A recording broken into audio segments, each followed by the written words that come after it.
today, Bill? Well, Rick, we are in the little town of Albany, New Hampshire.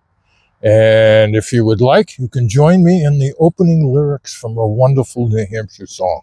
Ready? Well, I don't know if our audience is, but let's go ahead. All right. There is an old-fashioned house in New Hampshire with a light in the window for me. So goes the lyrics of A Light in the Window, which was written by Sam Lewis and Robert King in the 1930s. If you're familiar or you're a New Hampshire resident, you no doubt are familiar with WMUR's Chronicle and the wonderful segments by Fritz Weatherby. I could find no reference that this is the inspiration for the song, but if it isn't, it should be, because this is the story of Ruth Colbath, and she is the woman who kept the light in the window. And the story is, in the fall of 1891, Ruth's husband, a Thomas Alden Colbath, told her he was going out for a little while and that he would be back. Well, he did. He returned 42 years later. On the night that he left, Ruth placed a light in the window, and she would do so faithfully for 39 years until she died.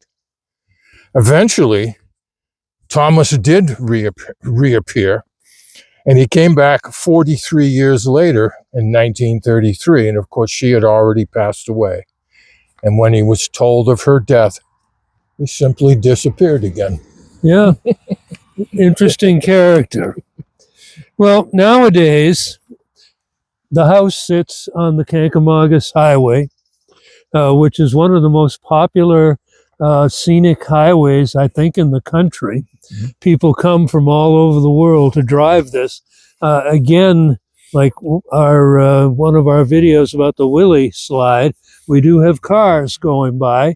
Hopefully our microphones will be helping us with that. But that's why they come here, is for the great scenery. As you go over the notches here in the Kankomagus, it's really incredible how beautiful it is, especially in the fall. Just to give you a little background, I mean, the house now is maintained by the U.S. Forest Service. Right now it's closed. We're here sort of in the mid-May.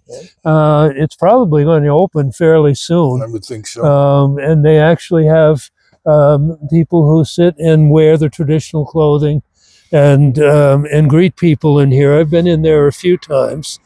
The home was built in 1832 by Thomas Russell, who was Ruth's grandfather.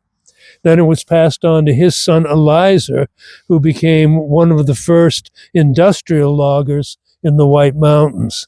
We're actually going to a little bit, at some point, we're going to also talk about another logger, but we will wait for that one, guy named Jigger Johnson. He owned, not Jigger, but Thomas owned a sawmill and owned thousands of acres back in those days. A lot of these farms actually included a lot of land, but he was heavily in debt on the event of his death. He was survived by his wife, who transferred the property to their daughter Ruth, and her husband Thomas, who was the man who decided to disappear. I've heard stories that he went all around the world, but who knows? I don't think anybody knows for sure. In any case, we are standing in front of the house she lived in. This is where her farm was. Just over behind the camera right now is the cemetery where Ruth is buried. I think we should go look at her, don't you think? Join us now. We're going to go over and take a look at Ruth's grave. Okay, let's go. Well, this is the grave of Ruth, and the house is now behind us. And this is an absolutely gorgeous little cemetery, a little family cemetery, the Colbath Cemetery. It is maintained not by the Forest Service, it's maintained by the town of Albany. So if you do stop by here, you certainly would want to take a few moments to come over and pay your respects to Ruth, but walk around the cemetery. And we're going to do that. We will show you around a little bit. Right. Well, Ruth, you had an interesting life. You certainly did. Had to deal with, I suspect, a lot of hardship. But on the other hand, when you think of what life really must have been like out here on the Kankomagas back in during that time. Yep.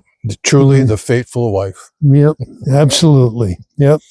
All right. Well, let's take a look at the cemetery, and as we've said with all of our, I think, clients or whatever we want to call them, rest in peace, Ruth. Rest in peace, Ruth. This is part of the original, I think, cemetery here, the Passaconaway Cemetery, back when this area was called Passaconaway. It is now the town of Albany. If you can see the house in the background. So, like many people in those days, the cemetery wasn't too far from where they lived, and there are people who still are buried next to their homes, but not as many as there used to be. Let's also just do in a minute a pan from a slightly different angle, but both of us were intrigued by the entranceway over here on the left.